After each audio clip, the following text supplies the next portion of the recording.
नमस्कार, स्वागत है आपका किसान समाचार में। मैं हूं रेशमा आपके साथ। आइए नजर डालते हैं इस वक्त की हेडलाइंस पर। केंद्रीय गृह एवं सहकारिता मंत्री अमित शाह ने गुजरात के वाव थराद जिले में बनास डेयरी के बायो सीएनजी फर्टिलाइजर प्लांट का किया उद्घाटन। 150 टन क्षमता वाले पाउडर प्लांट का भी किया शिलान्यास।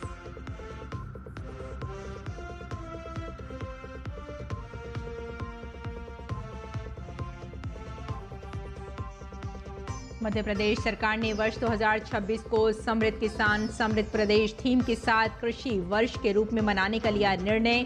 मुख्यमंत्री मोहन यादव ने इस संबंध में बैठक कर कृषि एवं संबद्ध क्षेत्रों में बड़े स्तर पर गतिविधियां संचालित करने के दिए निर्देश। उत्तराखंड के चमोली जिले में नंदा देवी और केदारनाथ बायोस्फीयर रिजर्व के जंगल इन दिनों प्रवासी पक्षियों की चहचहाहट से हैं गुलजार। इन दुर्लभ प्रजातियों को देखने के लिए बर्ड वॉचिंग के शौकीनों और पर्यटकों में है उत्साह।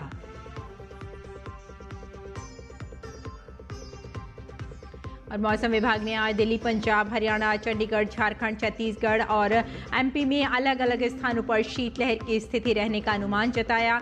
पूर्वोत्तर भारत घना कोहरा छाया रहने की संभावना।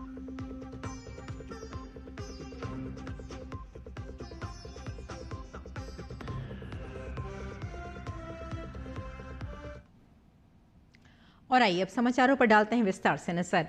केंद्रीय गृह एवं सहकारिता मंत्री अमित शाह ने गुजरात के वाव थराद जिले में बनास डेयरी द्वारा नवनिर्मित बायो सीएनजी और फर्टिलाइजर प्लांट का उद्घाटन एवं 150 टन के पाउडर प्लांट का शिलान्यास किया। कार्यक्रम में उन्होंने कहा कि प्रधानमंत्री नरेंद्र मोदी ने श्वेत क्रांति 2.0 के लिए कई बड़े लक्ष्य रखे हैं। अमित शाह ने विश्वास जताया कि राष्ट्रीय Gokul mission, animal husbandry infrastructure development fund, पुनर्गठित राष्ट्रीय डेयरी योजना तथा राष्ट्रीय पशु रोग नियंत्रण कार्यक्रम, इन चारों स्तंभों के साथ श्वेत क्रांति 2.0 जरूर सफल होगी।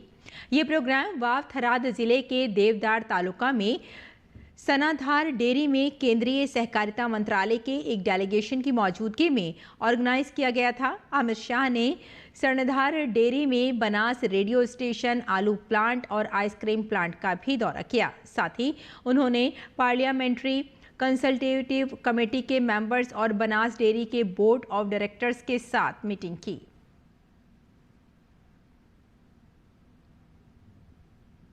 बिहार के सहरसा जिला कृषि कार्यालय के प्रांगण में आयोजित 2 दिवसीय कृषि यांत्रिकरण मेला सह प्रदर्शनी 2025-26 शनिवार को सफलतापूर्वक संपन्न हुआ। इस मेले में जिले भर से आए सैकड़ों किसानों ने आधुनिक कृषि उपकरणों और तकनीकों की जानकारी ली तथा उत्साहपूर्वक खरीदारी की। आयोजन के दौरान कुल 244 किसानों द्वारा लगभग 52 लाख रुपए के कृषि यंत्रों की खरीदारी की गई। खरीदे गए यंत्रों पर सरकार द्वारा निर्धारित लगभग 22 लाख रुपए की अनुदान राशि डीबीटी के माध्यम से किसानों के खातों में भेजी जाएगी। मेले में किसानों में आधुनिक कृषि उपकरणों के प्रति विशेष रुचि देखने को मिली।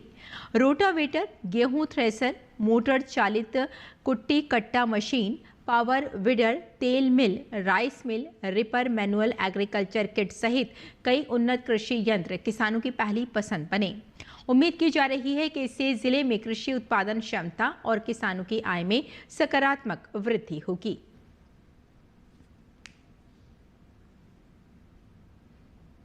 खेती से अधिकाधिक लाभ प्राप्त करने के लिए किसान अपरंपरागत फसलों की खेती को छोड़ बागवानी फसलों की खेती करने लगे हैं। इस कड़ी में छत्तीसगढ़ के बालोद जिले के किसान संतोष कुमार ने ग्राफ्टेड बैंगन तकनीक अपनाकर सिर्फ 1 एकड़ में 5 लाख रुपए की कमाई की है। उद्यानिकी विभाग के तकनीकी मार्गदर्शन और प्रोत्साहन से उन्होंने पारंपरिक धान की खेती छोड़कर आधुनिक ग्राफ्टेड बैंगन की खेती शुरू की, जिसका परिणाम स्वरूप मात्र 1 एकड़ भूमि में उन्हें 5 लाख रुपए तक की आय प्राप्त हो रही है। उन्होंने बताया कि अब तक वे लगभग 250 क्विंटल बैंगन का उत्पादन कर चुके हैं। वर्तमान बाजार मूल्य 20 से 25 रुपए प्रति किलोग्राम के अनुसार उनकी 1 एकड़ की ग्राफ्टेड बैंगन खेती से लगभग 5 लाख रुपए तक का लाभ प्राप्त हुआ है।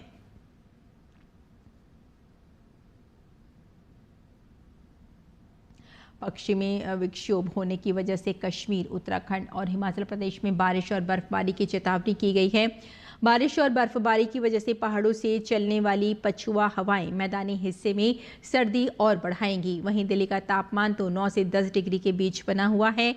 अगले 36 घंटों में 3 से 5 डिग्री तक गिर सकता है। वहीं पूर्वी उत्तर प्रदेश, बिहार और झारखंड में ठंड का प्रकोप बढ़ गया है। मौसम विभाग ने बताया कि पहाड़ों पर मौसम बिगड़ने की वजह से पंजाब, दिल्ली से लेकर उत्तर प्रदेश, मध्य प्रदेश और बिहार में घने कोहरे का अलर्ट है। उधर दक्षिण भारत की कुछ राज्यों तमिलनाडु, पुडुचेरी और आंध्र प्रदेश में बारिश की संभावना है। उत्तर प्रदेश के कृषि मंत्री सूर्य प्रताप शाही ने किसानों से अपील की है कि वे रबी सत्र 2025-26 के लिए आयोजित की जाने वाली किसान पाठशालाओं में बढ़ चढ़कर हिस्सा लें। साथ ही कृषि क्षेत्र में हो रहे नवाचार को अपनाकर मिट्टी की गुणवत्ता को बनाए रखते हुए कम लागत में अधिक लाभ कमाएं। कृषि विभाग द्वारा रबी सत्र 2025-26 में ग्राम पंचायत स्तरीय किसान पाठशालाओं के आयोजन के संबंध में समस्त जनपदीय उप कृषि निदेशकों को निर्देश जारी किए गए हैं।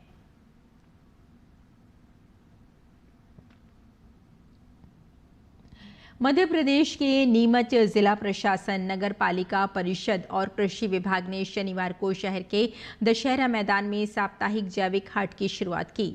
कलेक्टर हिमांशु चंद्र ने हाट का शुभारंभ किया। ये पहल प्रधानमंत्री नरेंद्र मोदी और मुख्यमंत्री मोहन यादव द्वारा जैविक खेती को बढ़ावा देने के लिए चलाए जा रहे अभियानों को मजबूत करने के उद्देश्य से की गई है। जैविक हाट का मकसद शहर वासियों को रसायन मुक्त अनाज, सब्जियां, फल और मसाले उपलब्ध कराना और जिले के जैविक किसानों को बाजार उपलब्ध कराकर उनकी आय बढ़ाना है। हाट सुबह 10 बजे से शुरू हुआ, जिसमें कई किसानों ने अपने जैविक उत्पाद प्रदर्शित किए। लोगों ने ऑर्गेनिक गेहूं, टमाटर, सब्जियां और अन्य उत्पाद खरीदने में विशेष रुचि दिखाई। हाट में आए ग्राहकों ने भी इसकी सराहना की। जिला प्रशासन ने लोगों से जैविक उत्पाद अपनाकर किसानों को प्रोत्साहित करने की अपील की है। उत्तराखंड के चमोली जिले में इन दिनों प्रवासी पक्षियों ने डेरा डाला हुआ है। इन दुर्लभ प्रजातियों को देखने के लिए पर्यटक और बर्ड वॉचिंग के शौकीन बड़ी संख्या में पहुंच रहे हैं। अब तक 300 से अधिक पक्षियों को कैमरे में कैद किया जा चुका है।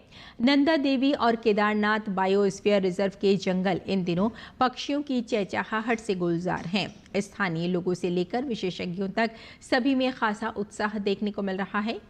जानकार बताते हैं कि पक्षी बेहद ठंडे इलाकों से हर साल अक्टूबर के आसपास उत्तराखंड पहुंचते हैं और मार्च-अप्रैल तक यहां डेरा डालते हैं। वहीं बर्ड वॉचिंग विशेषज्ञों के अनुसार ओली क्षेत्र प्रवासी पक्षियों के लिए खास पसंदीदा जगह है। अब तक यहां 297 तरह के पक्षी प्रजातियों का रिकॉर्ड दर्ज किया जा चुका है।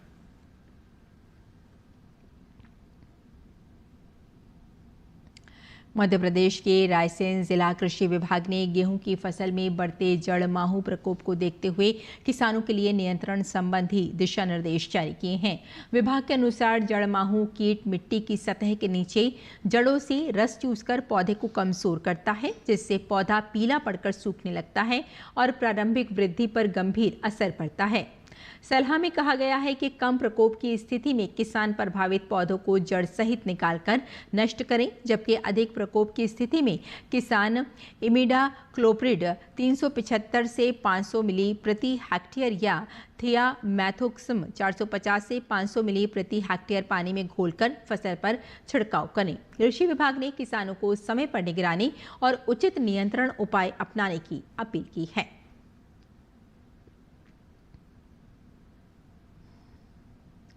उत्तर प्रदेश के जिला बलरामपुर रामानुजगंज में समर्थन मूल्य पर धान खरीद जारी है। वहीं अंतर्राज्यीय सीमा पर धान के अवैध परिवहन और भंडारण को रोकने प्रशासन सख्त मोड में है। कलेक्टर राजेंद्र कटारा के निर्देश पर संयुक्त टीम लगातार निगरानी कर रही है और अलग अलग स्थानों पर त्वरित कार्रवाई की जा रही है। बीते 24 घंटों में 3 जगहों से कुल 192 बोरी अवैध धान जब्त किया गया। वार्ड फनगर क्षेत्र के अंतर्गत बलंगी में एक पिकअप वाहन को संदिग्ध हालत में रोककर जांच की गई। जांच के दौरान वाहन में करीब 40 बोरी अवैध धान लोड पाया गया। मौके पर ही धान को जब्त कर वाहन सहित थाना बलंगी को सुपुर्द किया गया। इसी प्रकार कुसमी अनुभाग के ग्राम इंद्री कला में संस्कृत गुप्ता के घर में अवैध रूप से रखा गया 32 बोरी धान जब्त किया गया। टीम द्वारा घर की तलाशी के दौरान भंडारित धान मिलने पर तत्काल कार्रवाई की गई। रामानुजगंज अनुभाग में भी बड़ी कार्रवाई करते हुए तालकेश्वरपुर के जंगल में धान से भरा एक ट्रैक्टर पकड़ा गया। ट्रैक्टर में लगभग 120 बोरी अवैध धान लोड था, जिसे मौके पर ही रोककर जब्त कर लिया गया। जिले की सभी सीमाओं पर निगरानी बढ़ा दी गई है और ऐसी कार्रवाई आगे भी जारी रहेगी।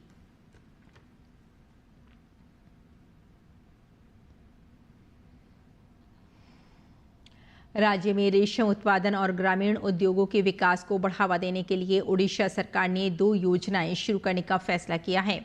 मुख्यमंत्री रेशम विकास योजना और मुख्यमंत्री बुनाई उद्योग विकास योजना। एक मंत्री ने शनिवार को विधानसभा में कहा। ये फैसला शुक्रवार को मुख्यमंत्री मोहन चरण मांझी की अध्यक्षता में हुई राज्य कैबिनेट की बैठक में लिया गया।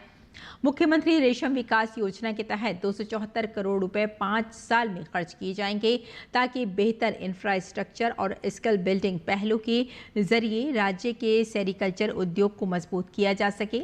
मुख्यमंत्री रेशम विकास योजना के तहत 274 करोड़ रुपए 5 साल में खर्च किए जाएंगे, ताकि बेहतर इंफ्रास्ट्रक्चर और स्किल बिल्डिंग पहलों के जरिए राज्य के सेरिकल्चर उद्योग को मजबूत किया जा सके। मंत्री ने कहा कि ये योजना रेशम के कीड़ों के बीज तैयार करने, प्रजातियों के संरक्षण और किसानों को प्रोत्साहन देने पर ध्यान केंद्रित करके रेशम सहित नैतिक रेशम उत्पादन को बढ़ावा देगी। सहकारी समितियां रेशम उत्पादों की बेहतर मार्केटिंग में मदद करेंगी, किसानों को स्थायी विकास सुनिश्चित करेंगी। कैबिनेट ने 490 करोड़ रुपए की मुख्यमंत्री बुनाई उद्योग विकास योजना को भी मंजूरी दी।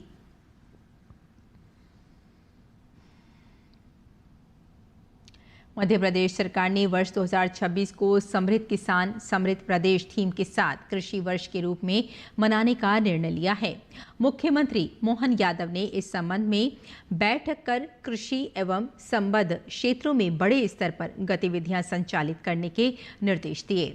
सरकार का लक्ष्य कृषि को लाभकारी, टिकाऊ और तकनीक आधारित बनाना है, ताकि किसानों की आय में स्थायी वृद्धि हो सके और युवाओं के लिए नए रोजगार के अवसर पैदा हो सकें।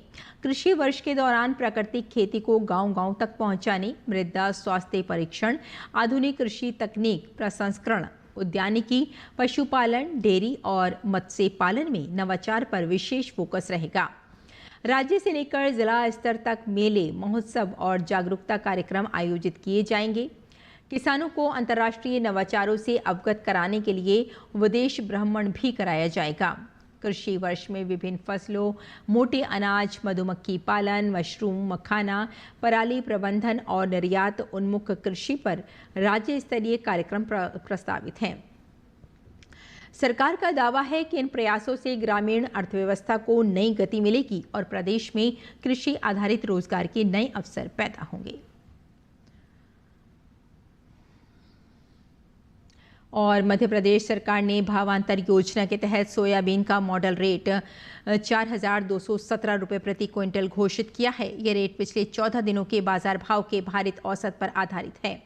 केंद्र सरकार द्वारा इस वर्ष सोयाबीन का एमएसपी 5,328 रुपये प्रति क्विंटल तय किया गया है। मॉडल रेट और एमएसपी के अंतर के आधार पर किसानों को लगभग 1,111 रुपये प्रति क्विंटल भावांतर राशि प्रदान की जाएगी। ये मॉडल रेट उन किसानों के लिए है जिन्होंने अपनी सोयाबीन की उपज मंडी प्रांगणों में बेची है। इस मॉडल रेट के आधार पर ही भावांतर की राशि की गणना की जाएगी।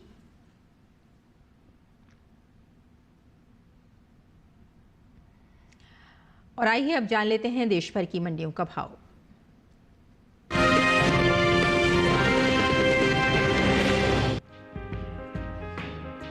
इन दिनों गुजरात की ज्यादातर मंडियों में जीरे की आवक देखने को मिल रही है।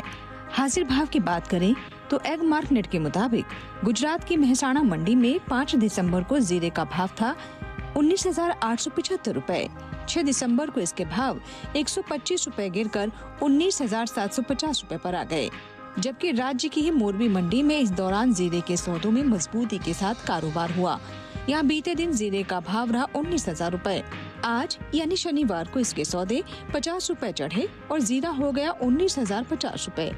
वहीं राजकोट मंडी में 5 दिसंबर के दिन जीरे का भाव था 19,500 रूपए। 6 दिसंबर को इसके भाव में 250 रूपए की गिरावट दर्ज की गई, जिसके बाद भाव हुआ 19,250 रूपए। गुजरात की सुरेंद्र नगर मंडी की बात करें तो यहाँ बीते दिन जीरे का दाम रहा 19,000 रूपए। शनिवार को इसके भाव में कोई बदलाव नहीं हुआ और जीरा 19,000 रूपए पर ही बना रहा।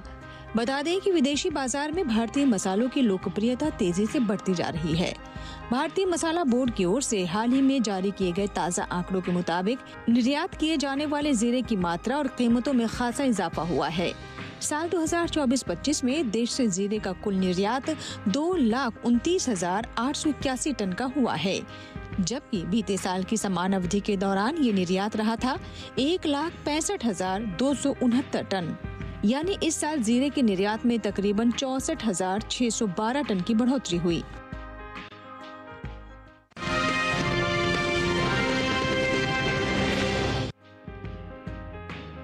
सफेद सोने के नाम से जाना जाने वाला कपास, जिसमें भारत दुनिया का सबसे बड़ा कपास उत्पादक देश है, यह फसल किसानों और देश की अर्थव्यवस्था दोनों के लिए जरूरी है, क्योंकि इससे कपड़ा उद्योग चलता है और लाखों लोगों को रोजगार मिलता है। वैश्विक पैदावार में इसका योगदान लगभग 23% है। कपास न सिर्फ भारतीय कृषि अर्थव्यवस्था के लिए जरूरी है, बल्कि ये करोड़ों किसानों की आजीविका का प्रमुख साधन भी है।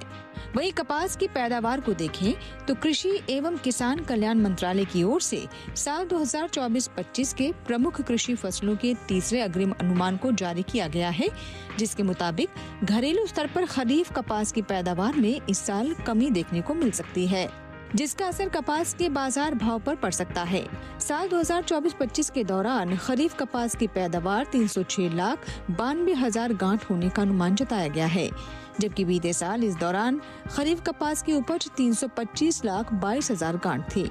वर्तमान समय में भारत में कपास की खेती लगभग 13.06 मिलियन हेक्टेयर भूमि पर की जाती है, जबकि विश्व स्तर पर एक क्षेत्रफल 33.1 मिलियन हेक्टेयर है। इससे साफ जाहिर होता है कि कपास की पैदावार में भारत की भूमिका कितनी अहम है। वहीं भारत में कपास की खेती मुख्य रूप से महाराष्ट्र, गुजरात, तेलंगाना, आंध्र प्रदेश, मध्य प्रदेश, राजस्थान, पंजाब, हरियाणा और कर्नाटक जैसे राज्यों में होती है। इन राज्यों का देश की कुल कपास पैदावार में सबसे ज्यादा हिस्सा है। गुजरात की अमरेली मंडी में कपास का भाव 5 दिसंबर को 7,235 रूपए था। 6 दिसंबर को इसके सौदे 160 रूपए गिरकर 7,075 रूपए पर हुए, जबकि जामनगर मंडी में इस दौरान कपास के सौदों में मजबूती आई। 5 दिसंबर को यहाँ कपास का भाव रहा 7,150 रूपए। 6 दिसंबर को इसके भाव में 35 रूपए की तेजी आई और भाव जा पहुँचा 7,185 रूपए पर।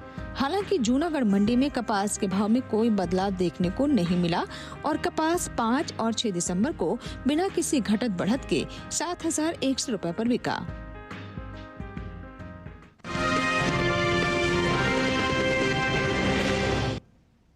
और किसान इस मौसम में कैसे रखें अपनी खेती का ख्याल, आइए जान लेते हैं।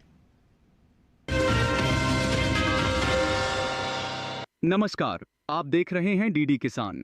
मैं हूं एआई कृष और आज हम भारत के विभिन्न राज्यों में होने वाली खेती किसानी से संबंधित सलाहों के बारे में पूरी जानकारी देंगे। गुजरात में चने की बुवाई करने का समय उचित है, साथ ही जीरे की बुवाई कर सकते हैं। किसान गेहूं की बुवाई कर लें। इसके अलावा आलू की रोपाई करें। किसान सौंफ की बुवाई कर लें। इसके साथ ही गन्ने की रोपाई कर सकते हैं। यहाँ बीन की बुवाई के लिए खेत तैयार करें। वहीं मूंग की बुवाई कर लें। गुजरात में कपास में कीट लगने की संभावना है, ऐसे में कपास में कीटों से बचाव के लिए कीटनाशक का प्रयोग करें। गुजरात के किसान बैंगन की बुवाई करें। यहीं लहसुन की बुवाई करने का समय उपयुक्त है, वहां टमाटर की बुवाई कर लें। इसी तरह गुजरात में हरी मिर्च की बुवाई कर सकते हैं। राजस्थान में गेहूं की बुवाई कर लें। किसान जौ की बुवाई कर सकते हैं। वहीं मूंगफली के खेत में सिंचाई करें। इसके अलावा मूंग की बुवाई कर सकते हैं। साथ ही सरसों के खेत में खुदाई और निराई कर लें। यहाँ अजवाइन की बुवाई कर सकते हैं। इसके अलावा मेथी की बुवाई कर लें। राजस्थान के किसान कपास की चुनाई कर सकते हैं। इस समय चने की बुवाई कर लें। यहीं इसबगोल की बुवाई करते रहें। अभी जीरे की बुवाई कर सकते हैं। छत्तीसगढ़ में फूलगोभी की रोपाई कर लें। किसान पत्ता गोभी की रोपाई करें, यहाँ टमाटर की रोपाई कर सकते हैं, साथ ही बैंगन की रोपाई के लिए समय उपयुक्त है। इसी तरह कृषि और किसानों से जुड़ी हर महत्वपूर्ण जानकारी के लिए हमारे साथ जुड़े रहिए और देखते रहिए डीडी किसान। धन्यवाद।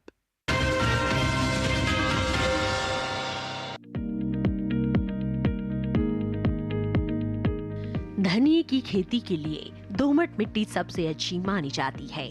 इसे अच्छे जीवांश युक्त भारी भूमि में भी उगाया जा सकता है। खेत में जल निकासी का उचित इंतजाम जरूरी है। बोने से पहले खेत को अच्छी तरह जोत ले और मिट्टी को भुरभुरा बना ले। साथ ही मिट्टी को समतल कर ले। आखिरी जुताई में 100 से 120 क्विंटल प्रति हेक्टेयर की दर से गोबर की खाद मिला दे। बीज की मात्रा बुआई और सिंचाई की दशा पर निर्भर करती है। सिंचित दशा में 12 से 15 किलो बीज प्रति हेक्टेयर डालें, जबकि असिंचित दशा में इतनी ही जमीन के लिए 25 से 30 किलो बीज की जरूरत होगी। बोने से पहले बीज को उपचारित जरूर कर लें। साथ ही बुआई से पहले बीज को 12 घंटे पानी में भिगो कर रखें। कतार से कतार की दूरी 20 से 30 सेंटीमीटर, जबकि गहराई 2 से 2.5 सेंटीमीटर रखें। पूरी फसल में 4-5 सिंचाई की जरूरत होती है। पहली सिंचाई बुआई के 30 से 35 दिन बाद, दूसरी 60 से 70 दिन बाद, तीसरी 80 से 90 दिनों के बाद और चौथी 100 से 105 दिन बाद करें। पहली सिंचाई के बाद निराई गुड़ाई करके खरपतवार निकाल दें। 1 माह बाद फिर से निराई गुड़ाई करें। खरपतवार की रोकथाम के लिए विशेषज्ञों की सलाह पर उचित दवाओं का छिड़काव करें। धनिये में उकठा रोग चूर्णिल आसिता रोग हो सकता है। इसे ग्रामीण भाषा में दहिया भी कहा जाता है। रोकथाम के लिए रोग अवरोधी प्रजातियां बोकर भी बीमारियों से बचा जा सकता है। फसल चक्र अपनाना भी बेहतर रहता है, लेकिन किसान इस बात का ध्यान रखे कि फसल में किसी भी तरह की दवा का छिड़काव करने से पहले कृषि विशेषज्ञों की सलाह जरूर ले। पूरी फसल होने पर पत्तियों की तुड़ाई सावधानी से करें। ध्यान रहे तोड़ते समय पत्तियां बर्बाद ना होने पाए। 1 हेक्टेयर जमीन से 125 से 140 क्विंटल तक हरी पत्तियां ली जा सकती है।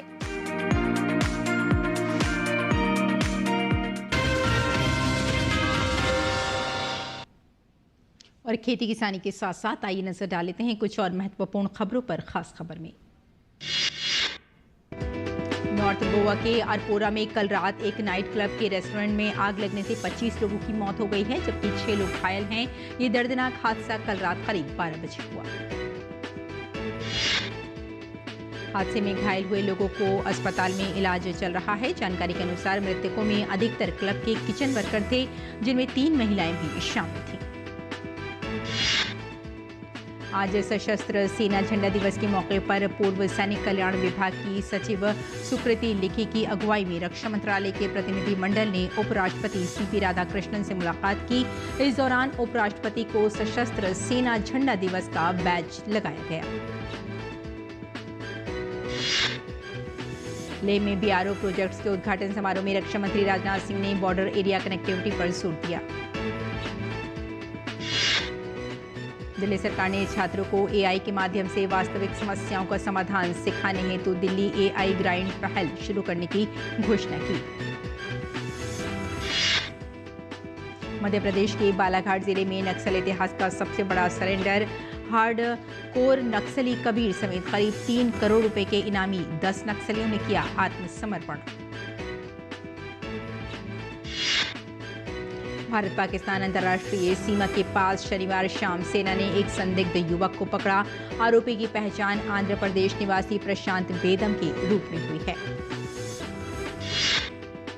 केंद्रीय वाणिज्य और उद्योग मंत्री पीयूष गोयल एमिटी यूनिवर्सिटी के दीक्षांत समारोह में शामिल हुए। उन्होंने बड़ी संख्या में छात्रों को विभिन्न उपाधियों से सम्मानित किया। दिल्ली से इंडिगो की आज भी कई फ्लाइटें रद्द। दिल्ली से नागपुर, दिल्ली से जम्मू, दिल्ली से आइजोल और दिल्ली से अमृतसर के लिए प्लेन नहीं भरेंगे उड़ान। भाजपा के राष्ट्रीय अध्यक्ष और केंद्रीय मंत्री जेपी नड्डा ने झारखंड का 2 दिवसीय दौरा किया। अपने दौरे के क्रम में उन्होंने देवघर में झारखंड भाजपा की कोर कमेटी के साथ बैठक की और पार्टी के सम्मेलन को संबोधित कर नेताओं और कार्यकर्ताओं में जोश भरा। तो किसान समाचार में फिलहाल इतना ही। अनुमति दी, नमस्कार।